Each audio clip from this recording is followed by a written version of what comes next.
জলও সাহায্যে বায়ু প্রবাহিত হচ্ছে, জলও প্রবাহিত হচ্ছে, অগ্নি বায়ু সাহায্যেও যেতে পারে, শুধু পৃথ্বী ছাড়, মাটি ছাড়া। তাহলে কি হচ্ছে, এইখানে যে গ্রহরা আছে তুমি বলতে পারো এর একটা কার্মিক অ্যালাইনমেন্ট হবে, এই কর্মকে শুদ্ধি করা যাবে। বুঝে গেল? যদি এইখানে গ্রহেরা থাকে, এটা হচ্ছে অদৃঢ় কর্ম বলা, জাতকের পূর্বজন্মের অদৃঢ় কর্ম।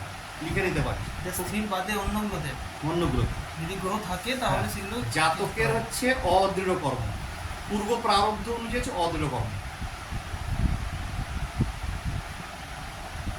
বুঝে গেল?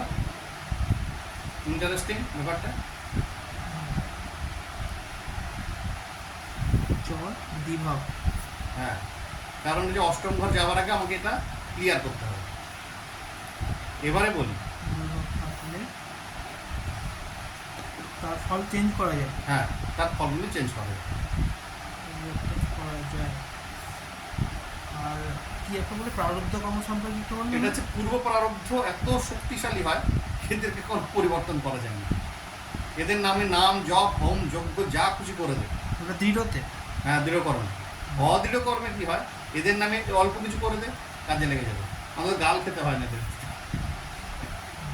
এরা বুঝবে না যে আমার পূর্ব প্রারব্ধে এত খারাপ যে জ্যোতিষীর দোষ নেই।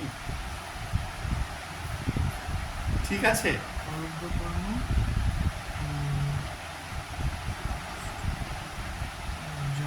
আর এখানে হচ্ছে দৃঢ়কর্মতে প্রারব্ধ কর্ম থাকলে সেটাকে খণ্ডন করা যায় না। না, দৃঢ় কর্ম মানে হচ্ছে সুদৃঢ় কর্মে সে সংযুক্ত হয়ে আছে, সেখানে দাঁড়িয়ে আছে। আর অদৃঢ় কর্ম হচ্ছে সেখানে কিছু পরিবর্তন ঘটানো সম্ভব। বুঝা গেল? ক্লিয়ার? এবারে বলি, তাহলে অদৃঢ় কর্ম দৃঢ় কর্ম এটা আমার ক্লিয়ার হয়ে গেল প্ল্যানেট ওয়াইজ এবং আমাদের রাশি ওয়াইজ।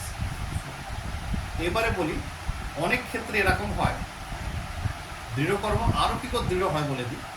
দেখা গেল আমাদের অষ্টম ভবন, 8th হাউসকে কী বলে? 8th হাউসের একটা ভালো নাম আছে, কতগুলো নামের মধ্যে 8th house, another name is, আর একটা নাম হলো 8th হাউসের